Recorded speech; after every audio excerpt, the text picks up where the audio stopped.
Dang, technology. Gotta let the people in.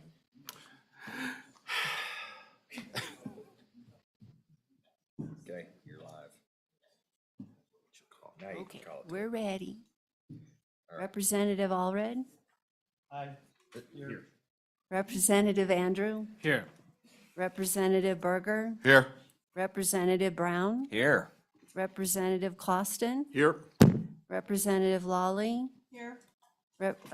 Representative Obermueller, He'll be along. okay, Representative Provenza. Here. Chairman Northrup. Here. Thank you, Diana. Welcome to education. We're gonna have, is Speaker Summers here or not? All right. we're gonna- I think he's outside, yeah.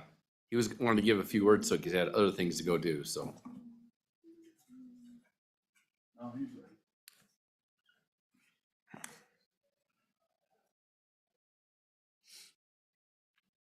So Speaker Summers, we're gonna have you give a few words on both these bills, because I know you're a busy guy and you got things to go do.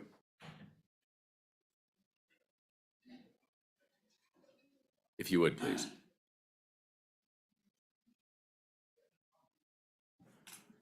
Mr. Chairman, I appreciate the opportunity to speak to you kind of on both bills because they're very similar but a little different.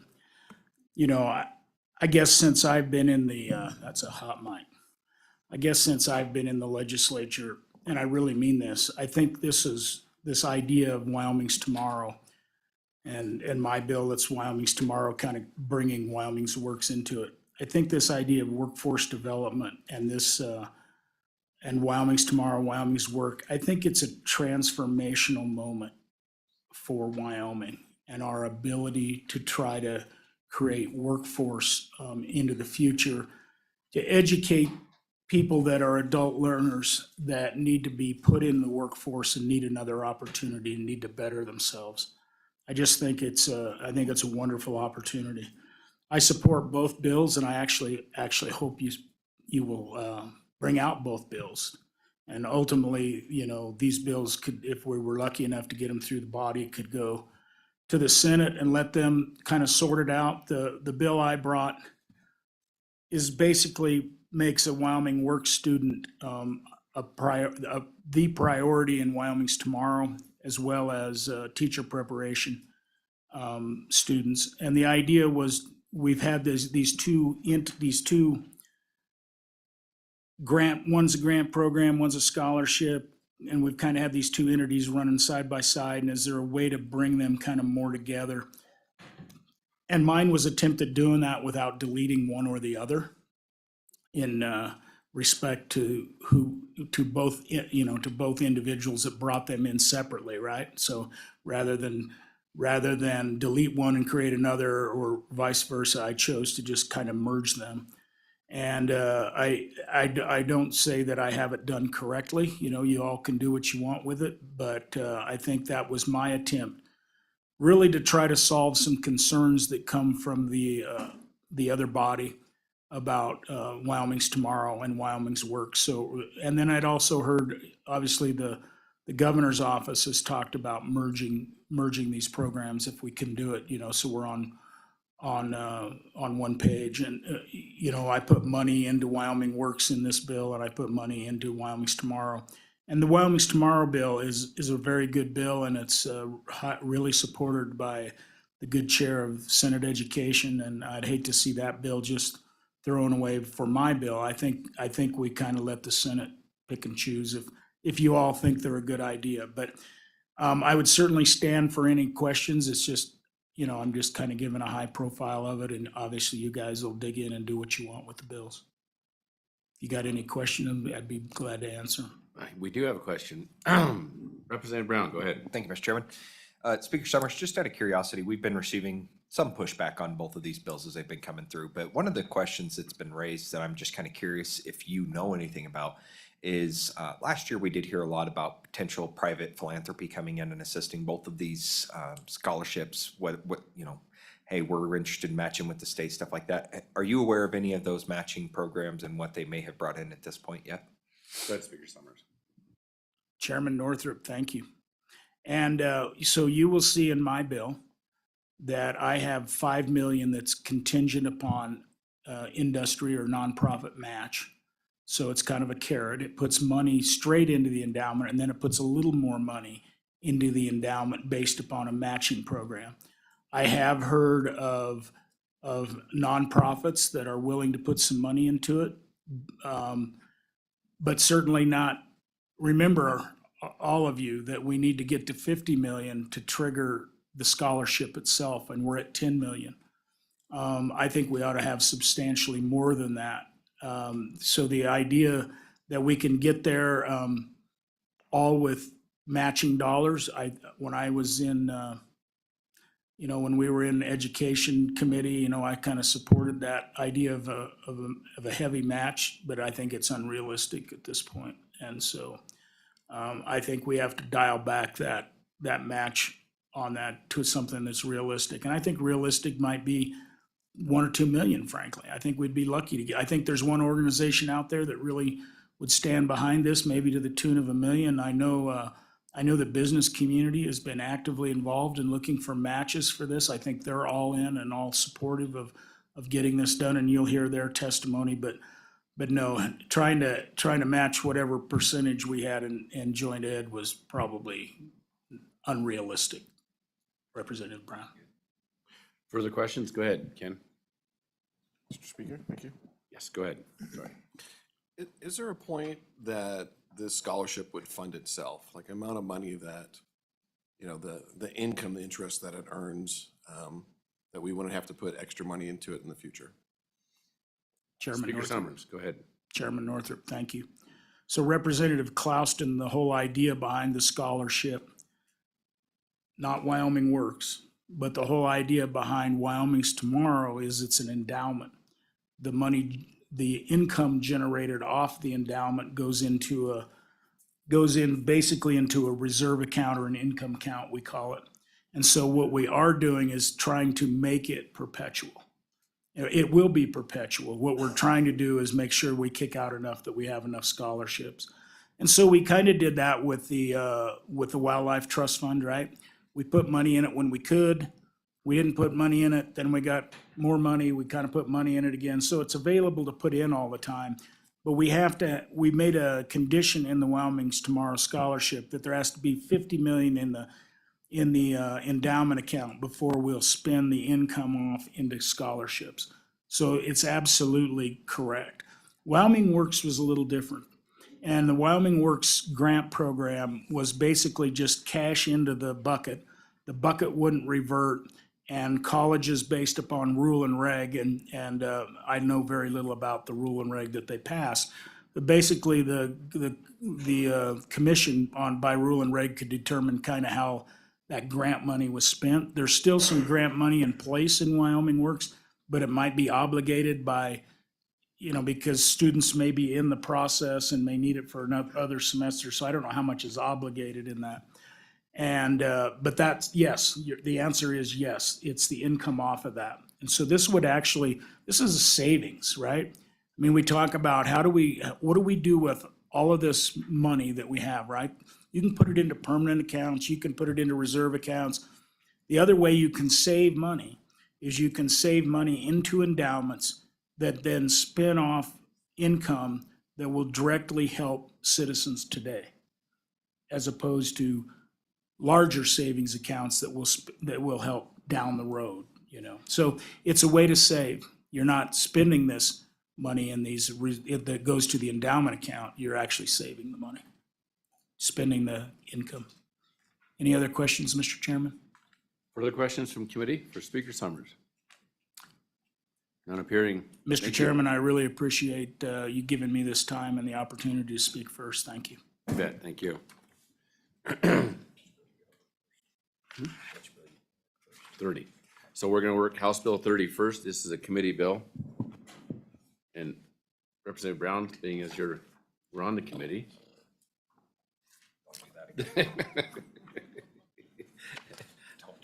Don't do that again, huh?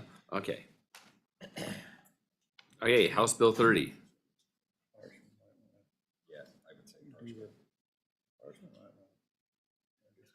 Okay. Representative Harshman, would you like to work the bill? At least bring us up to speed?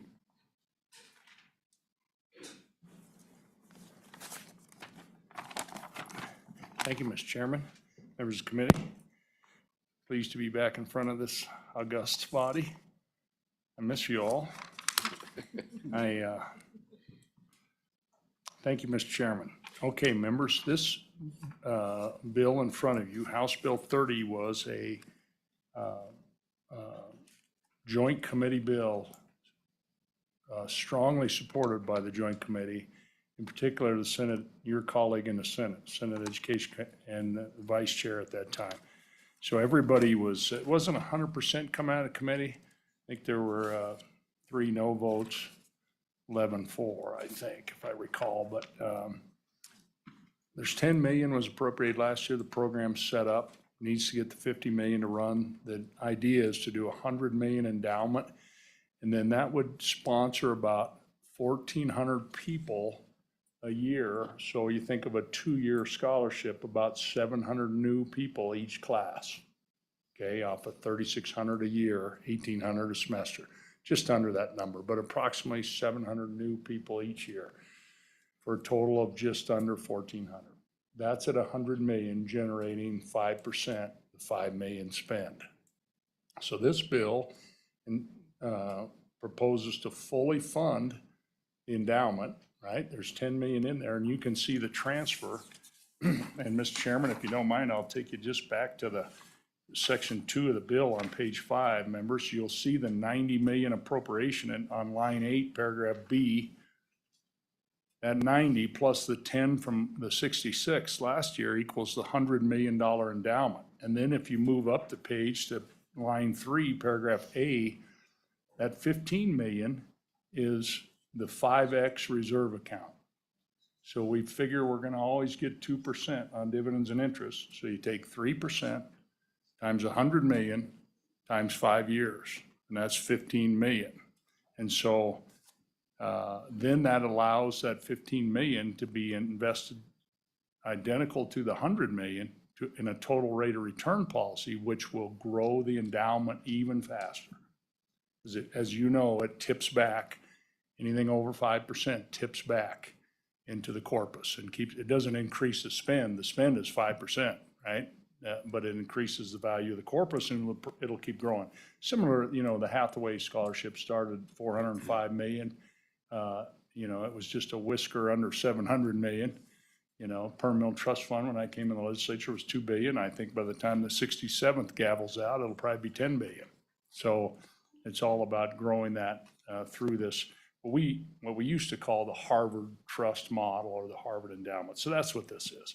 So really, this is to fully fund it and increase that size of the reserve account on page 2, and then on to page 3 where you see 9% was scratched out and the 21%. That is the 15 million or the 5X, you could call that, 5 times the spend. And then, Mr. Chairman, it's probably good to know too on paragraph C, starting on line 13, page 3. In the end, this will be based on the 5-year average of the corpus. Well, on year 1, you don't have a 5-year average, or year 2, 3, or 4. And that's what Romanette's 1, 2, and then flipping over to page 4, 3, and 4. And then finally on Romanette 5, line 14, page 4, it's the previous 5 years. Stand for any questions, Mr. Chairman. Go ahead, Representative Obermueller. Thank you, Mr. Chairman. Just back to page 3, could you address the body again on the 21%? What's trying to be accomplished by that 5X? Thank you. Very good, thank you. Mr. Go ahead. Chairman, Mr. Chairman and Representative Harshman. Representative. So we've had, in my time in the legislature, different size reserve accounts. And they were as low as 65% is what we called it. And then they moved up to 90, and now they're currently at 150%. And then that's what that 9% number really represents, because it's 3 times the corpus, 3% times corpus. And so we're trying to move that then with times 5 out to a 5-year kind of corpus, which really would protect against a large Great Depression, basically, where you had a severe downturn lasting several years. But more importantly, it protects, instead of holding that reserve account in cash or very liquid, that traditionally has not returned the same rate of return. We can now invest it because it's large enough. We can invest it similar to the corpus. And so it can be in long-term growth, as well as some short-term income type things, because it'll be a part of the diversified portfolio.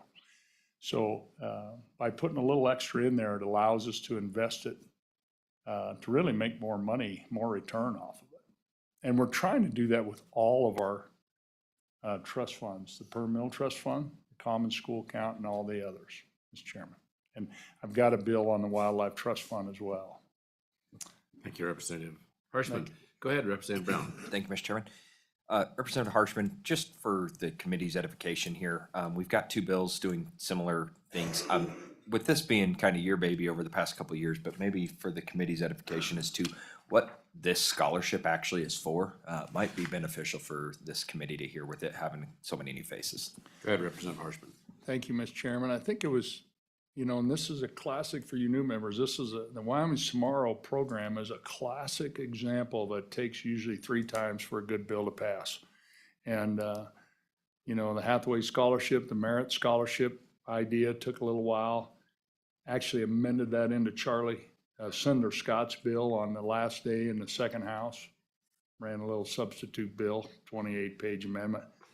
And he was using K-12 school money to endow professors at the university and colleges. And so kind of linked them together there at the last moment. House Education, former member Wasserberger, who did so much for education in this state, was the chairman of House Education at that time.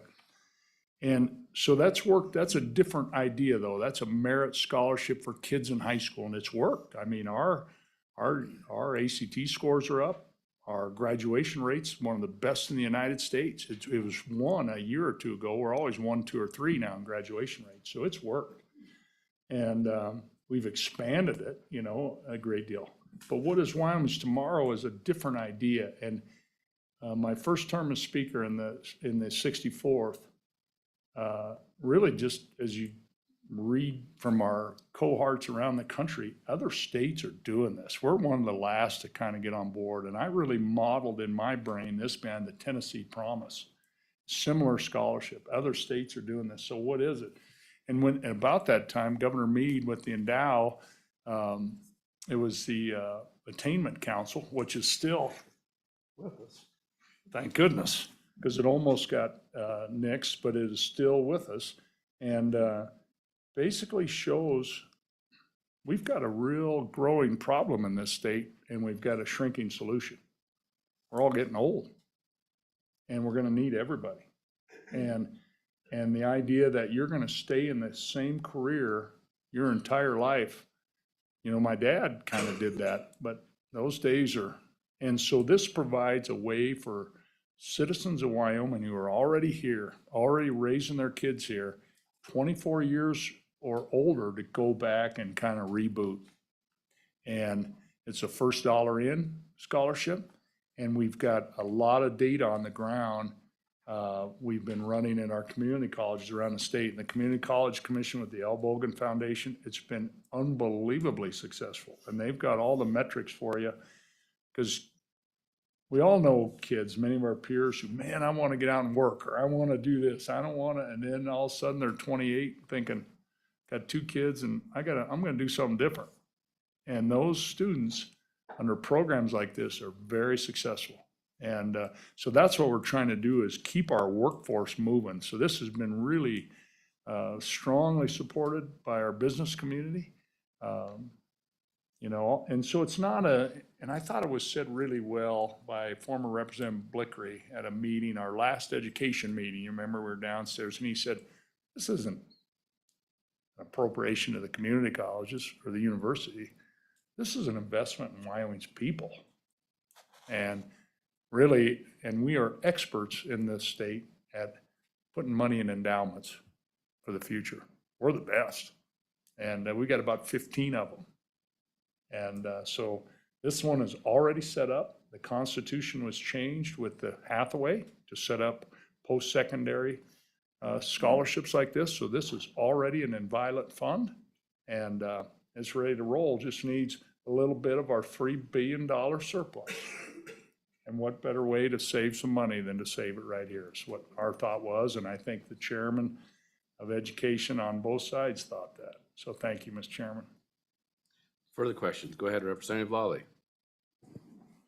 Representative Harshman, am I correct in reading the bill that if someone did get Hathaway money and then, got a degree and then later want a different degree, they would not qualify for this program? Representative Harshman? Go ahead. Mr. Chairman, that is correct. These are folks who have not qualified or are not used any of the Hathaway. Thank you, Mr. Chairman. Further questions from the committee? Thank you for working with us, and thank you for doing it.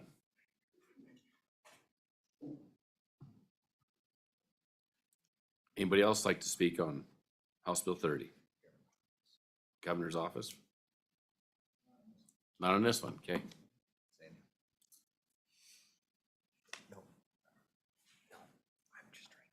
You're doing fine.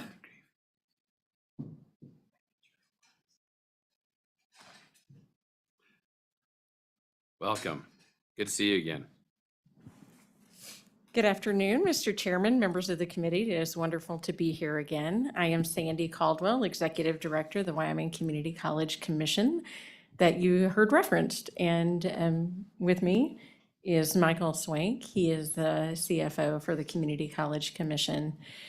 We just wanted to share a few things about this particular bill. We did work throughout the interim session with the Joint Education Interim Committee and provided a lot of data, including the El Bogan report from the Opportunity Scholarship, and that data is absolutely fantastic. We just wanted to share a couple of things about this bill. First off, I want to share that the Community College Commission moved very quickly on the rules and develop rules so that this scholarship could be administered as quickly as possible once funded and then expenditure account funds were available.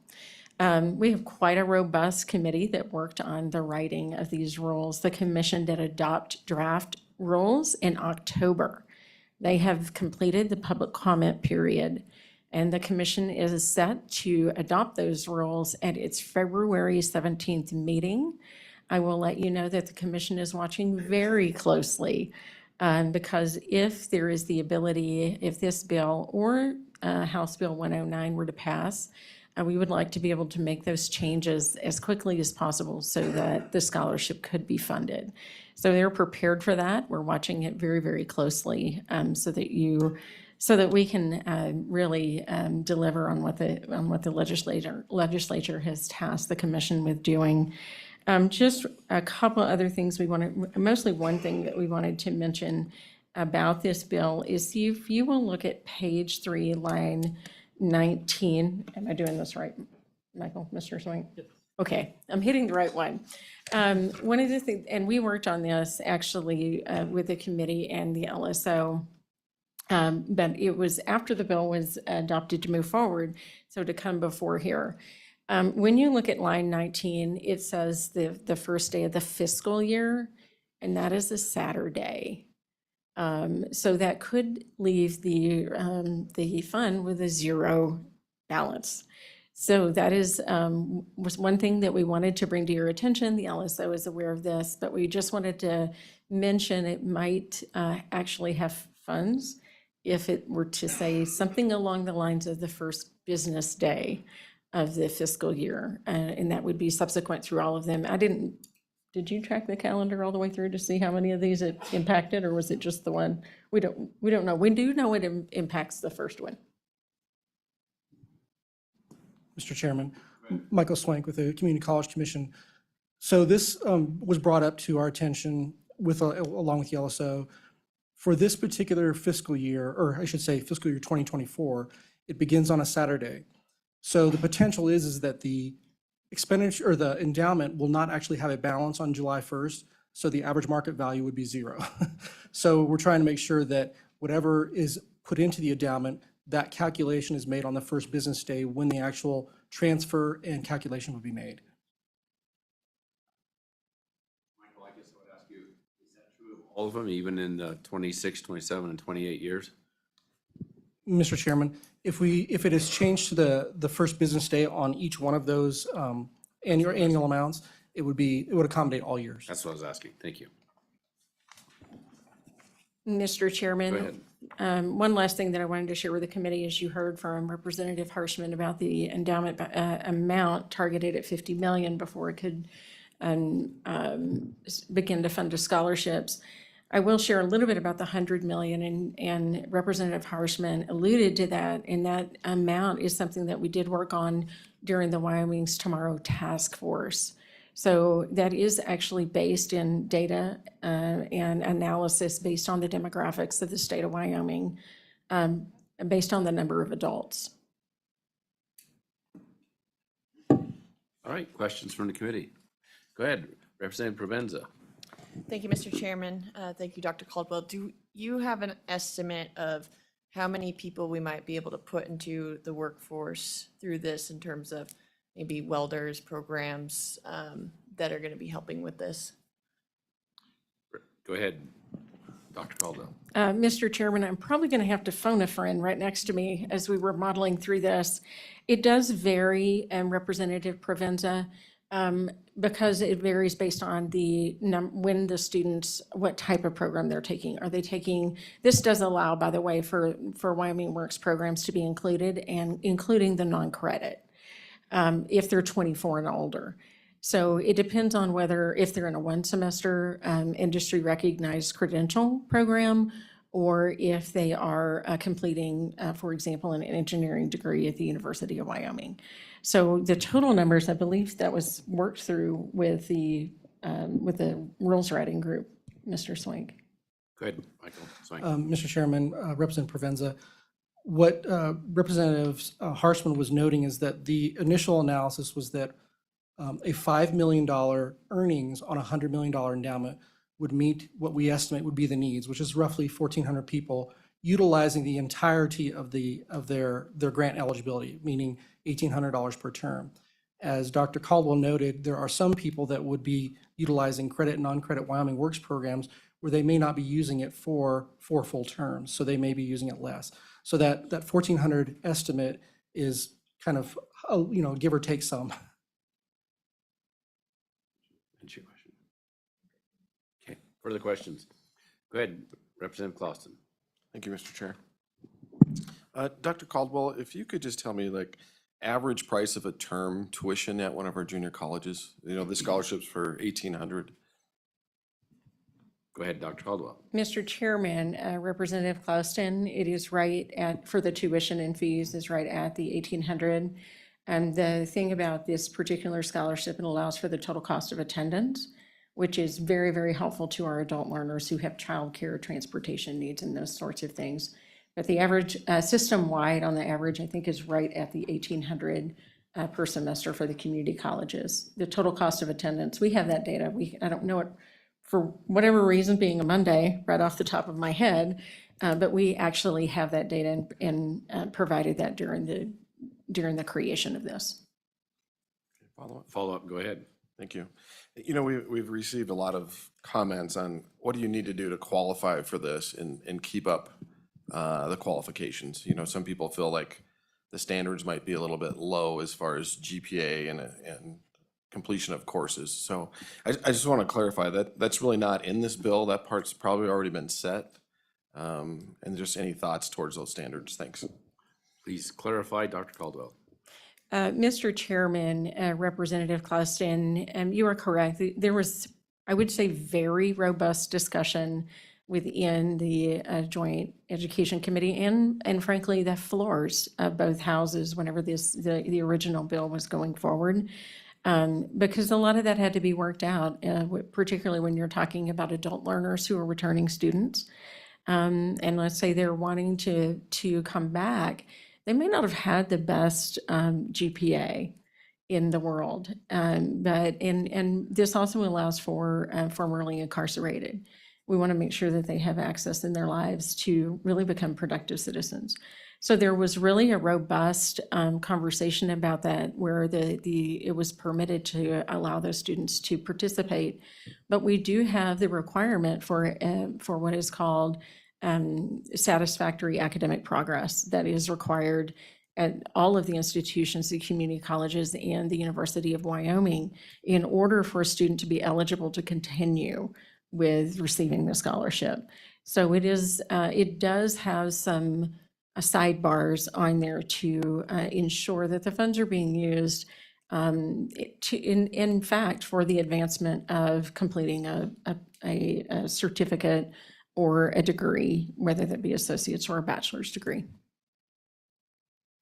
you have a question? Go ahead, Representative Obermiller, you have a question? Yeah, thank you, Mr. Chairman. Mr. Swank, do you have the fiscal note in front of you?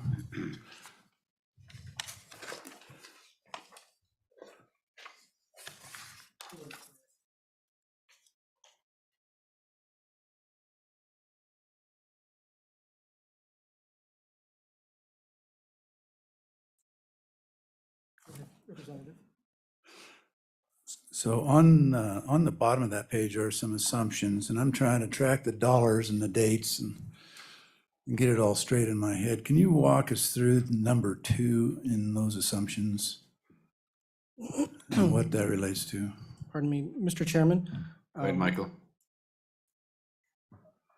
I believe you're referencing the return amount forecast. Is that correct? I'm looking at, under the assumptions, there's the following criteria assumptions should be noted. Mr. Chairman, Representative Obermueller. So in conducting this, or working through this fiscal, we worked with the State Treasurer's Office. And one of the things that they assisted with is understanding what potential earnings would be earned off of the corpus for return and earnings going into the expenditure account. So what the fiscal note is meant to explain is that for the first year, scholarships are at 2.5% of the endowment balance. If this bill were to pass, that endowment balance would be at $100 million. And the amount of eligible scholarships would be at $2.5 million. Each year after that, they would be at $5 million, which is 5% of the balance. When you get to the second piece of the assumption, which is talking about the actual investment earnings earned off of the endowment, we utilize the State Treasurer's Office interest and dividends projection of 3.74% for those years, those out years in the endowment. So that would help you understand what earnings would be deposited into the expenditure account. What I will note is that the earnings into the expenditure account is different than the amount that is allowed for scholarships under the statute. I'm not sure if that's assisting with your question. Follow up, Mr. Go Chairman. ahead, follow up. So there's a reference to July 1 of 2022, and the average market value on the first day of the fiscal year is 100 million. Is there kind of an assumed balance for purposes of calculation as of July 1, 2022, or what is that Mr. referring to? Chairman, Go ahead, Michael. the Representative Obermueller, the current statute says the first fiscal year which the balance would be estimated is fiscal year 2023. However, the original appropriation or the transfer to from the LSRA was actually not effective until July 1, 2023. So that 2022 reference is a little bit of a misnomer, but it's based on the prior language of the bill, of the okay. enacted bill. All right. When we look at the estimate, all this is based on an estimate of $100 million should this bill pass for the endowment. All right, thank you, Mr. Chair. Cleared up, good. Yeah. Further questions? Further questions from the committee? Go ahead, Representative Berger. So, correct me if I'm wrong, or I'm just gonna stand on the subject of the bill, but yet we talked about the Albogan Foundation. Are they partnering with the Wyoming's Tomorrow Scholarship, and then their monies, will they put it towards this, or will they put it towards people who are receiving that scholarship to help with childcare and things like that? Because I know Albogan is getting out of the national certification, wanting to focus, I think it's on this one. Dr. Caldwell, please, go ahead. Mr. Chairman, Representative Berger, I don't speak for the L. Bogan Foundation, but I can tell you how this came to be and their involvement to this point. The L. Bogan Foundation actually participated in the work of the Attainment Council, just to share that. So they followed this along very, very closely. And as this bill was beginning to be developed, and it takes many years for this to actually come to be, what they did over the last 2 years is they felt it was so important. They did not want lives to not have access and to be complete a degree or certificate and enter into the workforce. That what they did is they funded the El Bogan Opportunity Scholarship at the community colleges this year and the prior year. And what that allowed us was really a proof of concept to see, is this truly going to work when this happens on a statewide basis? We had examples at Laramie County Community College in Western and Northwest College, but this allowed us to do it on a statewide basis at the community colleges. So their effort was to provide that bridge to make sure that students were being funded immediately. That gave us evidence and data, and most importantly, it affected people's lives. And we did see that many of those students are in, or almost all of them, I think all of them actually, were active in participating in high need areas for the state of Wyoming. Very good. Further questions? Thank you, guys. We appreciate your enlightening us. Anybody else on House Bill 30?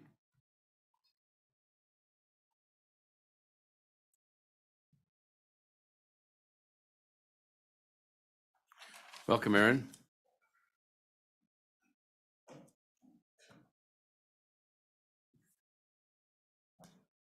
Hi, Mr. Chairman. Good afternoon. My name is Erin Taylor. I'm the Executive Director of the Wyoming Association of Community College Trustees.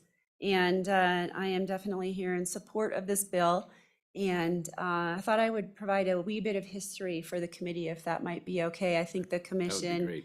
and Representative Harshman did a really nice job of explaining that a bill like this, can take a number of years, and this one has. And the history of that really started with the work of the Higher Education Attainment Council, and I don't even know if everyone here knows what that is. But it's a body that was endorsed and directed by the legislature that included representatives from K-12, higher education, and community colleges, University of Wyoming, workforce services, business and industry, to look at the education attainment needs of our state and how we are meeting the demands of where we're headed with our state. So that's kind of the Aaron Taylor words to use, but what that meant. So much work went into that. And the work that these great people did recognized that in Wyoming, we can do better. And so that's when we did recognize that we have a large portion of our workforce that we have great statistics coming out of our K-12, but for our higher or our adults, those higher level degrees or certificates maybe aren't there, because a lot of folks can just go straight into the workforce in Wyoming and make a great living. But what we've learned them is also from other states that have a higher level of education attainment, secondary degrees and certificates, have more robust economies and more opportunities for their citizens. And that is something that's really the main driver for this sort of work. And so talking about Wyoming's Tomorrow, learning from what other states have done, you heard from Representative Harshman, the Tennessee Promise, and there's lots of states that have done this. Wyoming isn't reinventing a wheel here. Also, the work of the Bachelors of Applied Science, that bill rolling through, recognizing those high-skilled, high-demand jobs that are out there, those Wyoming Works, all of these sorts of bills have developed because we see a need and the tie between our workforce and our education system. So the Wyoming's Tomorrow is a bill that has had years of work, applies to those folks that are, like we like to say, they're life-bound. They're working, they're raising their kids and their families, and perhaps they don't have the ability to pick up and move and go back to school, wherever it might be. And this provides them that opportunity. Maybe they didn't go to college and take the opportunity of the Hathaway Scholarship because of whatever reason they had to get right to work, right? We all know folks like that, and maybe we've been folks like that. So it is an investment in our future. But one thing that I wanted to share with you that hasn't been discussed from the commission and others is the long list of industry supporters. And so this is a bit of history that I think will be beneficial for the committee. And I can get you this handout, and all the while I'm talking, just take notes of the little things that you think you need more information on, because I'd be happy to provide that for you. Last year when this bill was rolling, and this is true of I think all of the other bills that I've just mentioned, but the industry supporters that were supporting this bill and putting their name on the handouts and showing up and testifying were the Wyoming Electric Cooperatives, American Clean Power, the Wyoming Trucking Association, AGC of Wyoming, our contractors, the Wyoming Business Alliance, the Wyoming Economic Development Association, the Wyoming Association for CTE, Southwest Manufacturing Partnership, the Wyoming Higher Education Attainment Council. We had a really neat statement from the co-chairs of the council at the time, who was President Seidel from the University of Wyoming, and then Dr. Dale, who's president of Western Wyoming Community College. The Mining Association, the Nursing Association, the Stock Growers, the Telecommunications, AFL-CIO, Alliance of Manufacturers, Petroleum Association. So you can see the need and the desire and the support is long and strong across the state. So, Mr. Chairman, that is what I can share with you. Of course, you know this has a horse running in the budget through the Appropriations Committee in terms of some funding opportunities.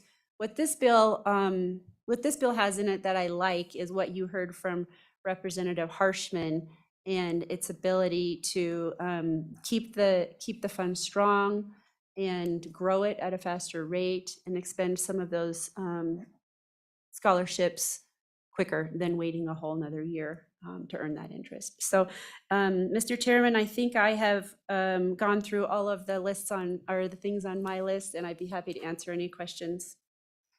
Questions for Taylor? I'm sorry, for Aaron Taylor. Go ahead. Representative Obermueller.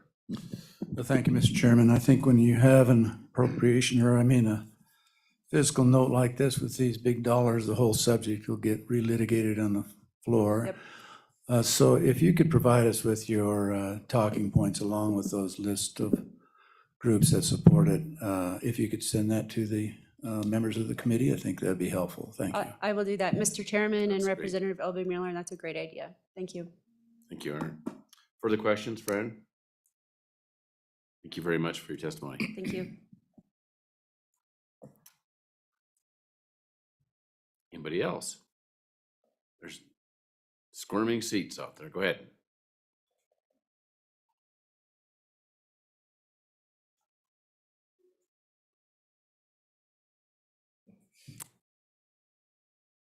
State your name and tell us who you're working with, please. Right, Mr. Chairman, I'm Ashley Heitch, and I am with the Wyoming Business Alliance. I serve as their membership director, and the Alliance is in support of this bill. We believe that providing a skilled workforce for Wyoming provides a strong Wyoming future. And with that, I'll welcome questions. Well, first off, thank you for testifying and thank you for being here. Anybody have questions for Ashley? Nobody. You got off lucky. Thank you. Thank you.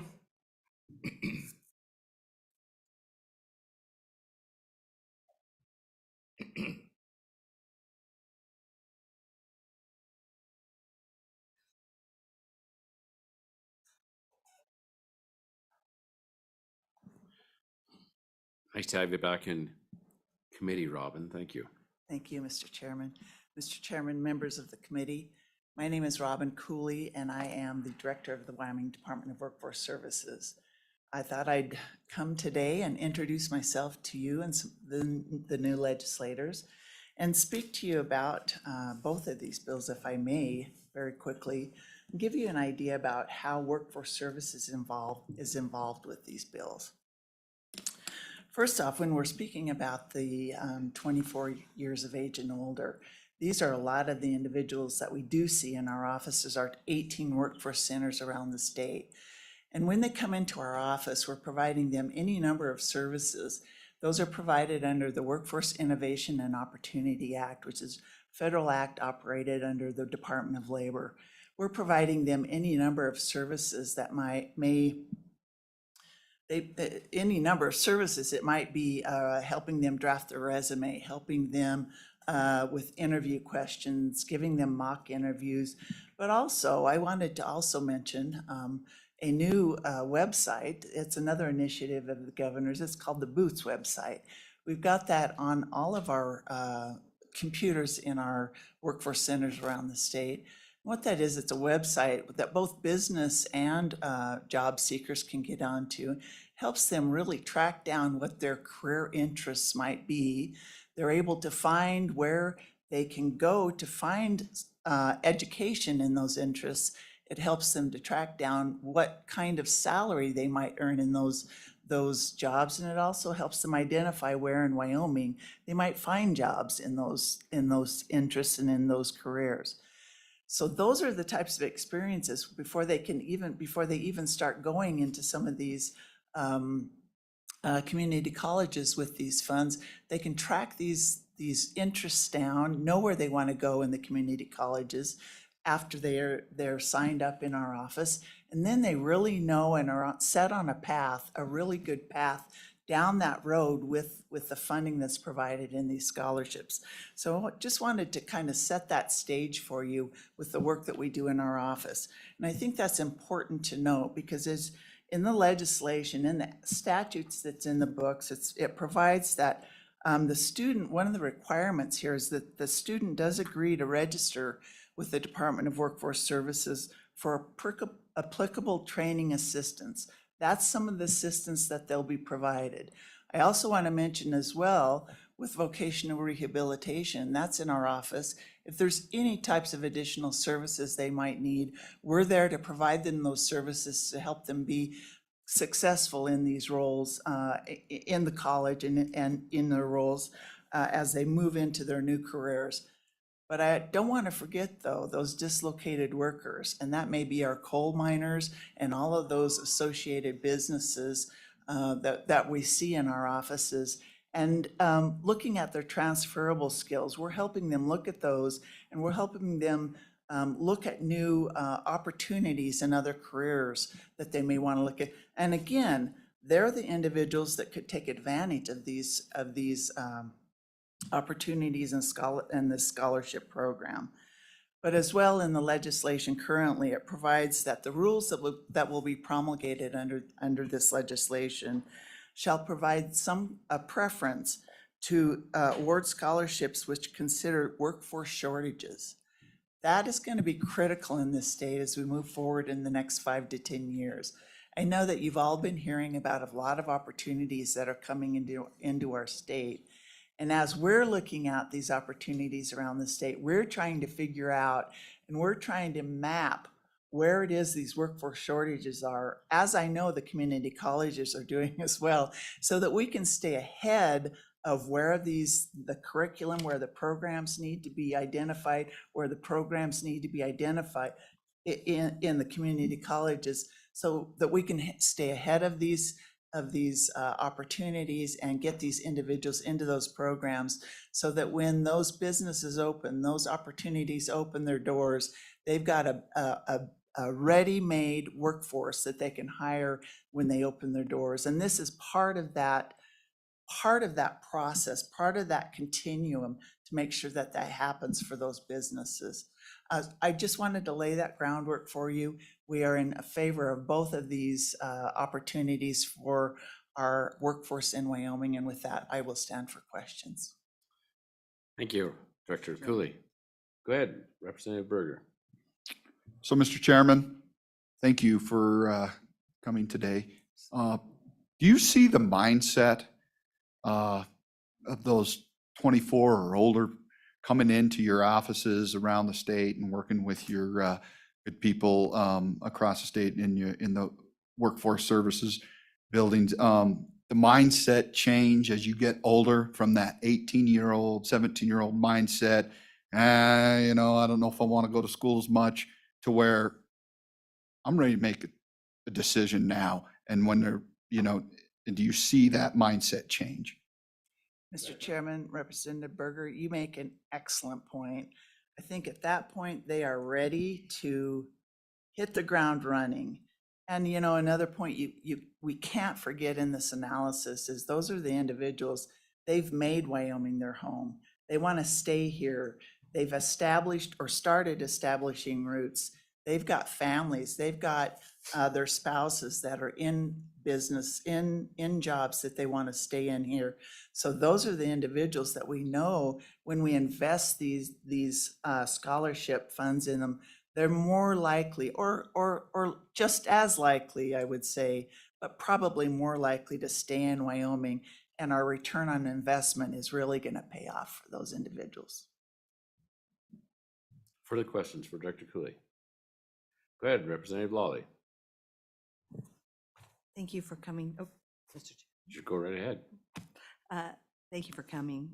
I was wondering if, as we look at other opportunities for this age group, because I'm very interested in targeting this group. I think you made a good case for that. Others have as well. What other opportunities are there out there really for this, that targets this group? Go ahead, Director Cooley. Mr. Chairman, Representative Lawley, I think there are a number of opportunities for them. I would say, trying to think of, through our agency, we have what's called our Business Training and Support Unit. And that actually can work hand in hand with this scholarship. In our Business Training and Support Unit, we have opportunities for apprenticeships.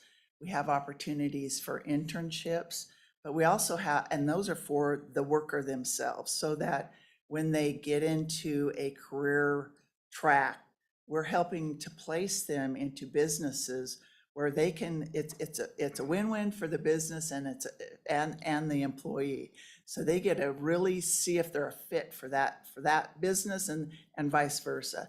And what we're finding and what we're hearing back from employers is a lot of the time they're hiring those employees because that fit is there, they like that person and they stay. But we also have what's called a business training model, where when they get in, we're offering training money so that we're keeping those individuals in those positions as well. I'm trying to think as on the top of my head, though, that doesn't really answer the question that you've asked me about other opportunities for individuals that maybe are out there that I'll have to look at that and get back to you. It's just not coming to me right now, but you make a good point. These are people that need opportunities, that they have obligations with their family. They've got bills to pay. They've got families to support. And how do we provide these wraparound services so that they can meet those obligations while also recognizing they want these new careers and they want these opportunities in Wyoming, and how do we meet those obligations for them? So I would like the opportunity to get back to you on some of those opportunities. Follow up? Go ahead, follow up. Thank you, Mr. Chairman. Perhaps that was a wonderful answer, but I wanted to kind of target on specifically the resources out there in terms of scholarships for this area. Again, there's many resources.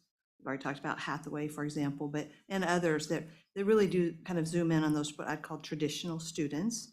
And I'm happy and thankful for all of those. But is there really a lot out there for this target group in terms of scholarships specifically? Once they get that direction and they see the need for the education they need to get where they want to go, is there really many options out there? Mr. Chairman, Please go ahead, Representative Director. Lawley, if an individual is going into a childcare, a preschool childcare type of of career, we do have Y Quality Counts, a scholarship program for them that helps them pay for books and tuition.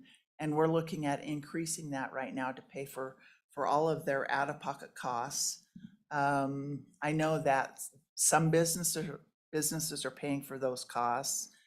We've got another program in our office where we help pay for vocational rehabilitation counselors because there is a real need for those across the state. And I think there's probably opportunity through individual businesses. I might need to call a friend or phone a friend in the community college system because I'm sure she knows of many other opportunities for that. Welcome back, Dr. Caldwell. I'm sure you do have some idea about non-traditional scholarships. Mr. Chairman, and Representative Lawley, yes, I will try to answer that as well. My colleague here actually did a great job there.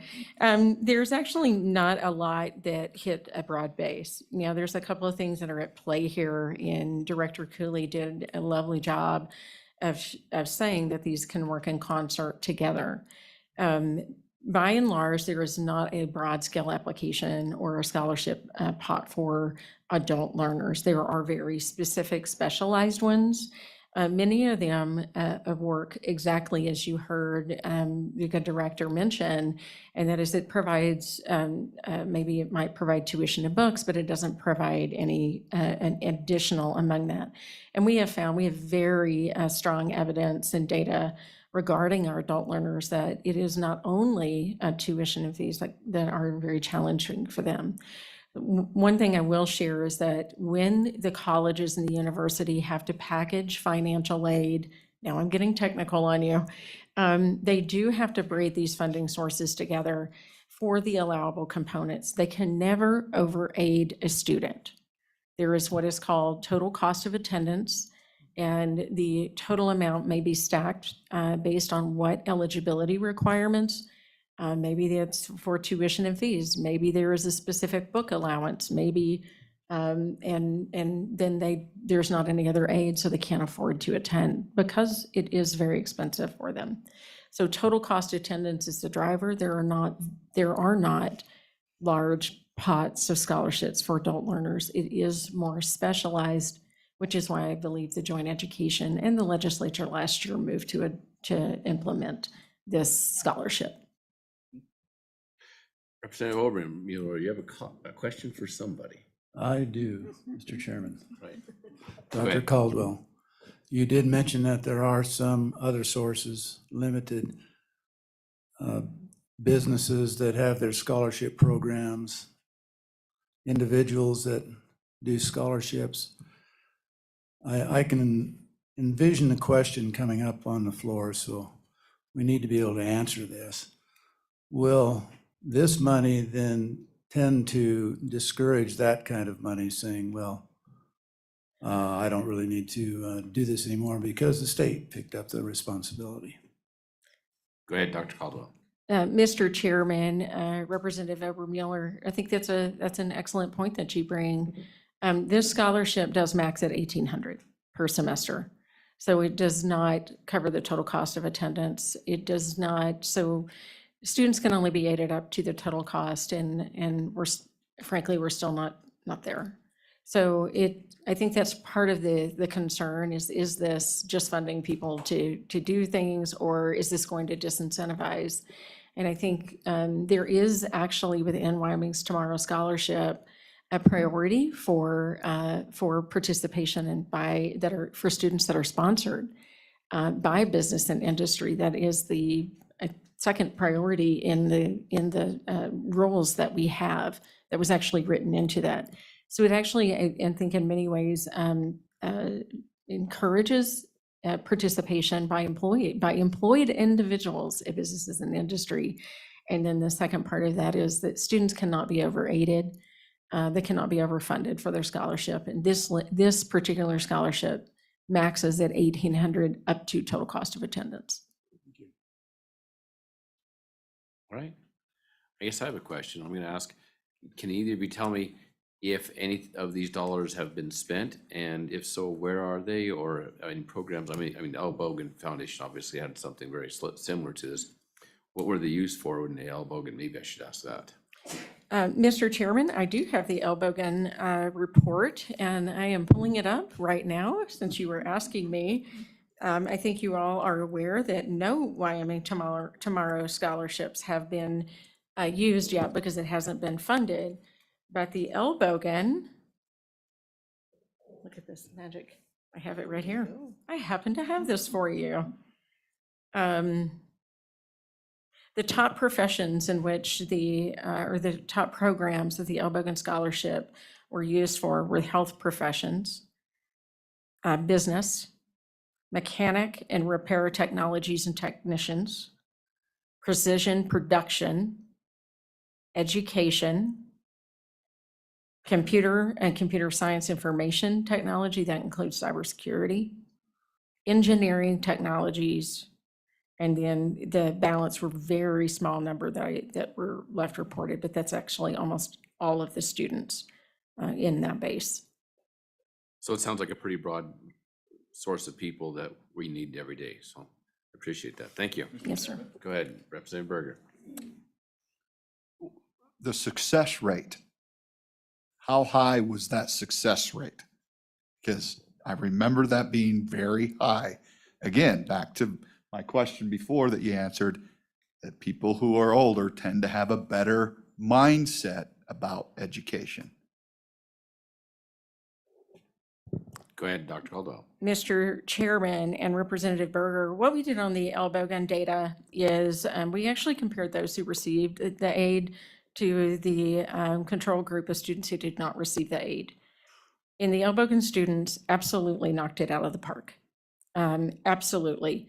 Their success, the course success, and I will just give you from the spring semester, the average student was about 78%, and the Elbogen student was about 92%. Very high. Then when you get into retention and persistence, that's from the fall semester to the spring semester, the other students were at 71%. The Elbogen students were at almost 84%. It had a significant impact on student performance and persistence. Dr. Caldwell, could you send that to us so that we have more ammunition? Mr. Chairman, and they were going into the workforce, correct? Go ahead, Dr. Caldwell. Mr. Chairman, Representative Berger, yes, Yeah. It's all good news. I will get you this copy right now. Thank you. It is. What's that? It's a good news committee. Anybody else have questions for either Director Cooley or Dr. Caldwell? Thank you very much for your attendance. We sure appreciate it. We'll look forward to hearing what you have to say on the next bill. Anybody else like to address the committee on House Bill 30? Going once. Oh, go ahead, Bill.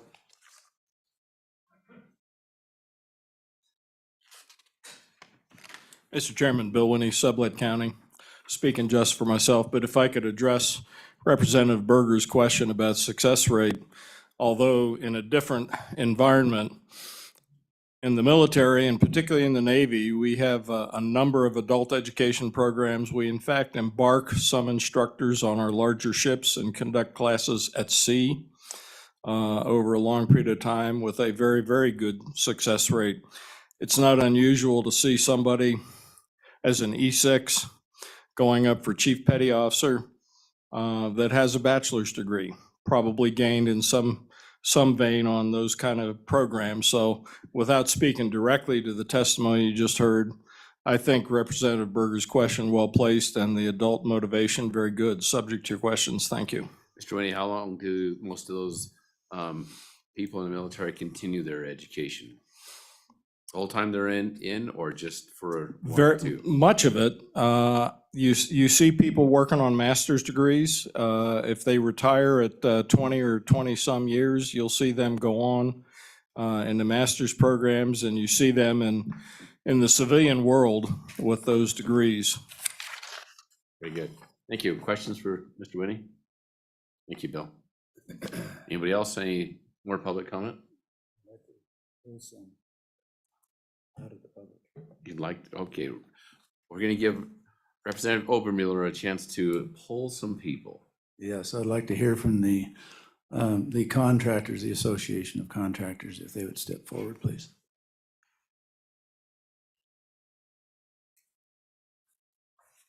State your name for the record and all that. Yep.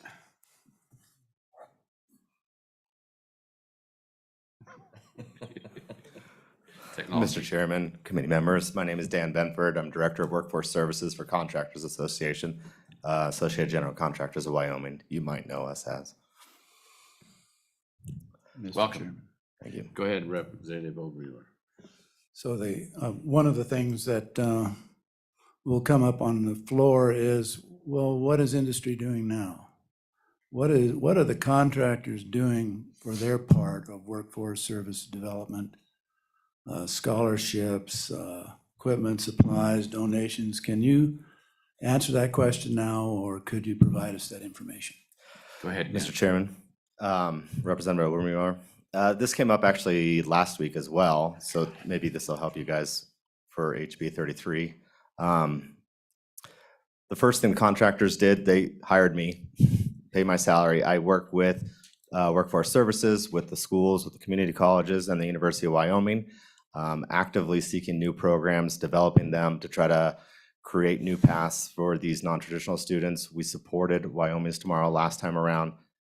In the last year, we have 5 scholarships that the Agency of Wyoming provides to anyone that's a member of our association. But we also have a scholarship out of the Casper Workforce Division that we have funded 5 other students that don't have to be members. It's just anyone going in the careers and the trades. We funded 5 of those, over $15,000 in that scholarship alone. Our other scholarship is $2,500 to 5, so that's another $12,000 that we're giving. As it is, those are recurring scholarships. If I may speak a little personally from knowledge of our contracting members, it costs about $5,000 to $6,000 to onboard a new employee. They will onboard them and then observe them before investing.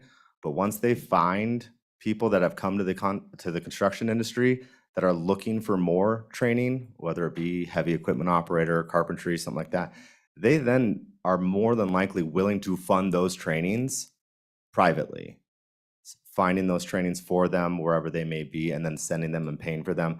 It's not limited either to actual job site trainings. They're funding people inside their offices to go back for business degrees or accounting. Those are things that are happening and they are willing to do. But because of that investment, it's not something that's happening up front. They're asking for that employee to spend some time there to prove that they're going to retain them. Where Wyoming's Tomorrow can help is give those trainings before they're even hired so that they can come already trained. And we are in support of it. Thank you. Okay, thank you. All right, more questions? Thank you, Mr. Benford. All right, Thank you. committee, we have a half hour to do this bill, finish it, and the next one. So. Mr. Chairman, Going. Go ahead, am Representative. I ahead? Can I ask that we move the bill? One. Oh, we better finish. Let me make Comments? sure nobody else wants to comment. All right. Anybody else like to comment on a bill? Go ahead.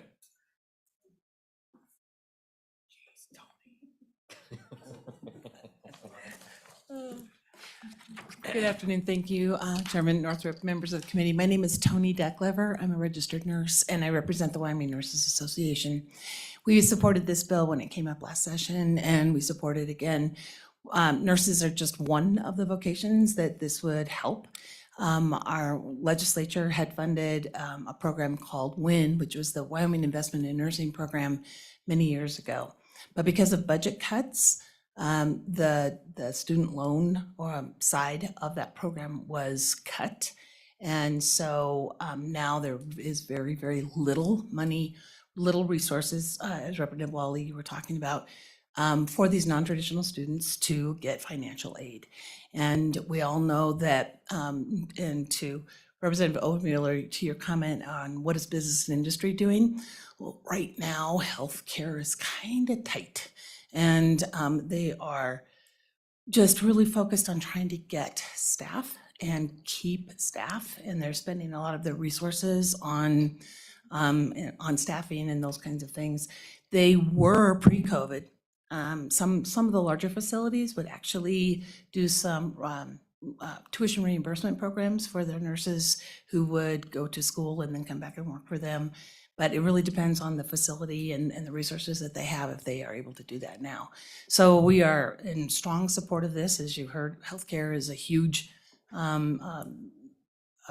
participant in trying to get financial aid. So I would stand for any questions. Questions for Tony? Thank you very much. We thank you. appreciate your support. You bet. Anybody else from the audience like to comment on the bill? Going once, twice? All right, committee, what's your pleasure? I ask that we move the bill, Mr. Chairman. Moved by Representative Berger, seconded by Representative Brown. We'll go through this page by page real quickly. Page 1, anybody have anything they want to add to it? Page 2, Mr. Chairman, go ahead, Representative Brown. it's not gonna be on page 2. I just felt the urge that you were getting ready to hit page 3. I was. It's right there. So I jumped the gun just a little bit. Mr. Page Chairman, I will work with our secretary to make sure that we get all this, but they're gonna be conforming amendments, and it's literally just to add business in front of day. And I'll go through it line by line, but conforming amendments, page 2, or page 3, line 19, after first, insert business. Page 4, line 1, after first, insert business. Page 4, line 7, after first, insert business. Page 4, line 12, after first, insert business. And then page 4, line 17, after first, insert business. Anything else? Throughout the bill. That's We it. good? All right. Second. Moved and second, do we have them approve the amendment? Any discussion on the amendment? All those in favor of the amendment signify by saying aye. Aye. Those opposed? All right, we passed the amendment. Further amendments on the bill? Question on the bill. All right, call a roll, please. Representative Allred? Aye. Representative Andrew? Aye. Representative Berger? Aye. Representative Brown? Aye. Representative Clausen? Aye. Representative Lawley? Aye. Representative Obermueller? Aye. Representative Provenza? Aye. Chairman Northrup? Aye, That's 9 ayes, do pass. thank you. All right, we'll move right into House Bill 109. And with that, we'll give the floor to the governor's office because they've sat very patiently and waited.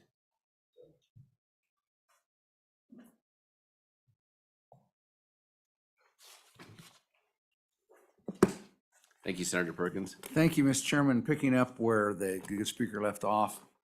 Mr. Chairman, when we get to this one, and we've got an amendment talking about this, but just on the bill in general, as the speaker noted, this is very similar to the bill you have before you that you just acted upon. The interest that we had in this bill comes from two things. There's you see this being passed out in there are two documents. One of them is a proposed amendment, and one is a governor's letter that was issued to that was given to the General Appropriations Committee during the appropriations process. And don't want to revisit that. I just wanted to explain. It explains in one paragraph why a small change needs to be made to this. Floor is yours. Go ahead. Thank you, Mr. Chairman. If you're looking at the letter dated December 14th, 2022, for new members, one of the ways that the governor asks for amendments to his budget after he submits it to the legislature is to hand the letter. He does what are called governor's letters.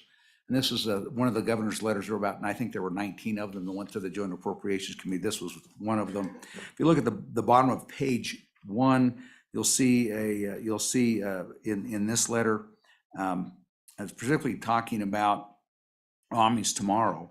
But in order to, if I can just read from that, Mr. Chairman, Please do. In order to maximize Wyoming's economic viability and to incentivize the growth of the state's workforce for businesses, I'm proposing to fund an additional $35 million of general funds to Wyoming's Tomorrow Scholarship Fund and making this request. Ask that the private sector partner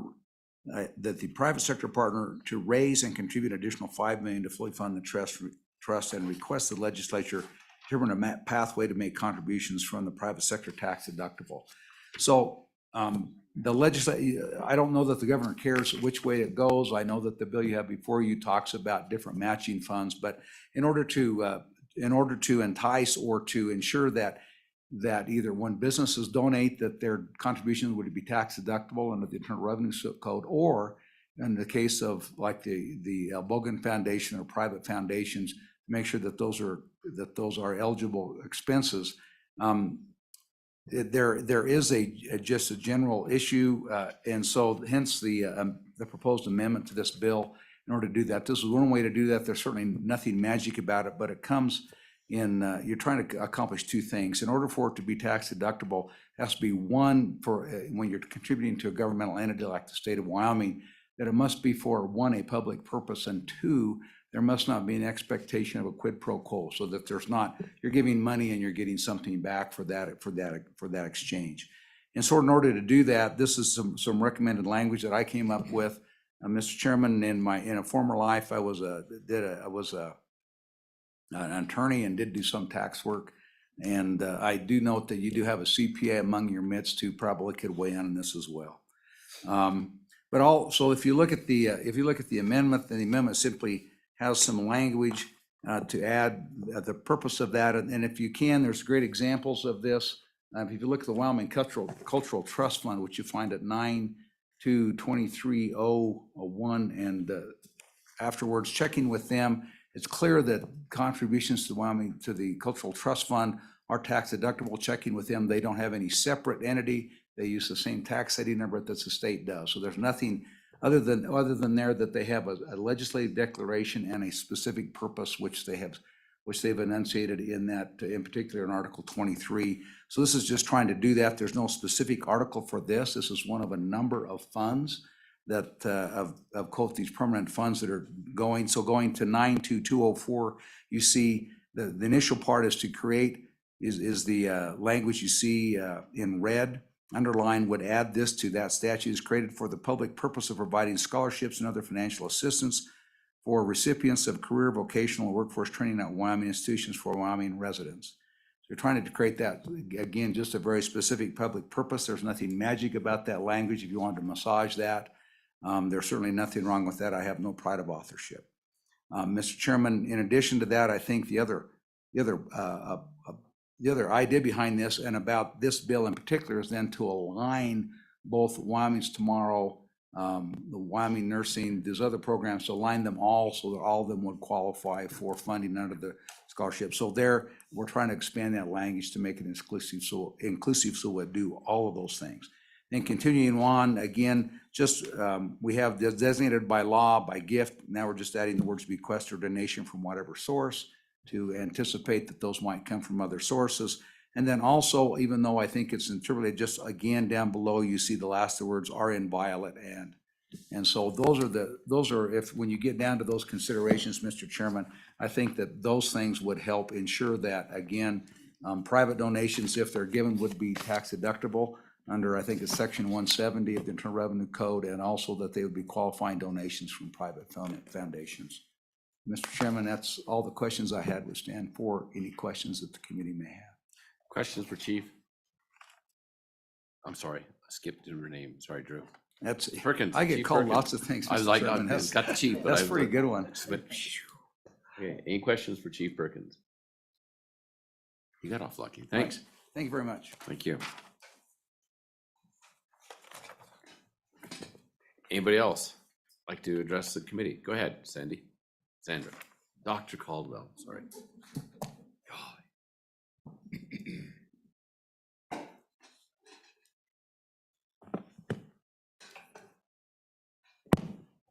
Go ahead. Mr. Chairman, members of the committee, we'll be very quick on this one. We did provide as much assistance as we could on this particular one. As you heard, the Chief of Staff Perkins just mentioned, this does work to align Wyoming Works with Wyoming's Tomorrow. As the state agency that works on the rules for these, we do see that in fact would be the case. It would take the 24-year-old students and older and allow those Wyoming Works students, which has been very successful, by the way, be funded. So it gives us really a sustainable funding source for those Wyoming Works grant students, and we do see that. You may want to consider whether or not you want to include the 18 to 24. That's really a policy decision on your side, but we wanted to make sure to mention what that differential. This would in fact create 2 additional prioritizations for those students in the scholarship fund. And as I had mentioned previously, we are prepared to put that into the rules if this passes before the commission meeting. If it does not pass before the commission meeting on February the 17th, the commission will look to enact emergency rules if that is needed. This particular scholarship, in the way this is written, it does not have the expenditure account. So it would be 2024 the way it is written before scholarships could be awarded, just because of the 50 million amount. And then the other components that we just wanted to share, the other funding that is in there, the structure is already in place to administer the programmatic. We've done that several times already. And then, of course, we have the existing Wyoming Works that was restored by Governor Gordon. Anything else? Committee, got any questions? Go ahead, Michael Swank. I just wanted to add one more thing. If you look on pages 2 and 3 of the bill, this has the conforming language that Representative Brown offered on the last bill. Yep, already has business there. Right? Questions? Questions from committee? Thank you. Anybody else like to go ahead? Aaron?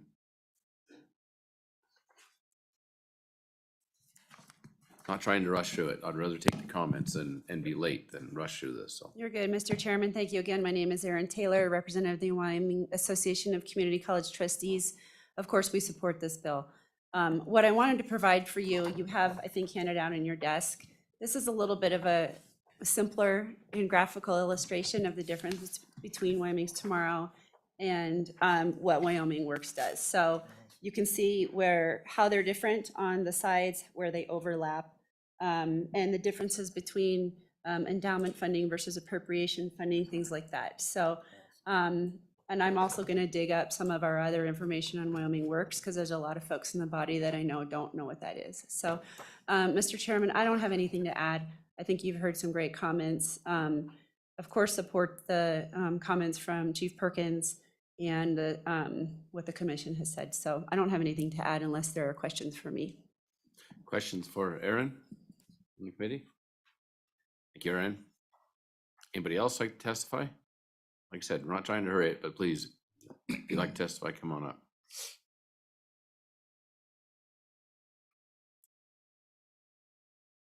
Hi, Chairman. Again, Ashley Heitch, representing the Wyoming Business Alliance.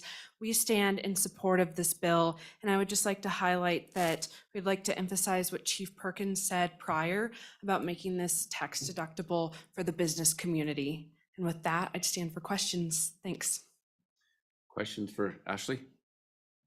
This one. Chairman. Go ahead, Representative Brown. Thank you, Mr. Chairman. Ashley, are you aware of anybody that is holding up on donations because we don't have this language right now, and this is legitimately an issue that we have businesses that are ready to pour money into these programs and they're just not doing it because we don't have this exact language? Or is this just we want to make sure our bases are covered type of situation? Go ahead, Ashley. I'd just like to highlight that, of course, we want to make sure that our bases are always covered as we're writing in this language into our bill. But you know, I just want to provide a way to incentivize our business community, and this provides a path to that. Excellent. Further questions for Ashley? Thank you very much for your testimony.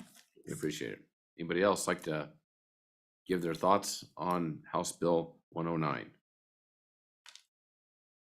Anybody else? Going once, twice? All right, public testimony is closed. Committee, what's your pleasure? Moved by Provenza, seconded by Lawley. Committee, is there any questions on the bill? We've been through, it's very Yeah. similar. Mr. Chairman, Go ahead. I'm going to Representative ask Berger. you with this amendment here, the question I have is, does the speaker want us to just kind of move this bill and get it moved on the floor and then let the Senate deal with this? Or do we want to do it now? That's my question to you. I think in the time remaining, we don't have much to try to blend these two together, time. It's gonna take, that may be even an interim subject that we do, to have a little bit of blending time during the summer and be able to take that testimony and work it out. But the Senate in its infinite wisdom may be able to put it together for us, so. Hey.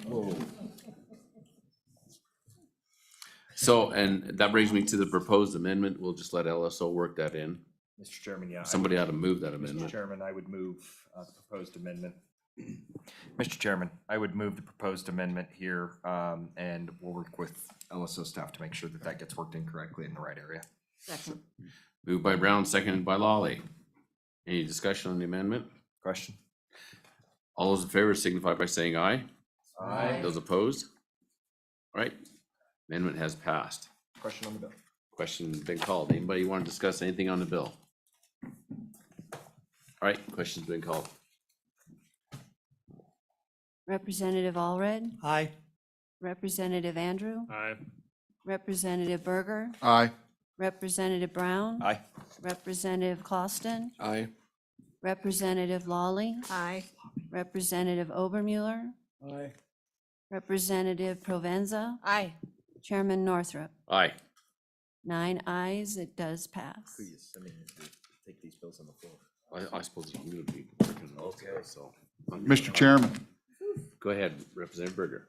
good job today, all of you. Thanks, Coach.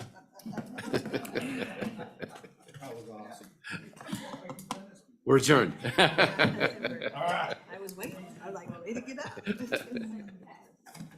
Thank you. Yes, sir.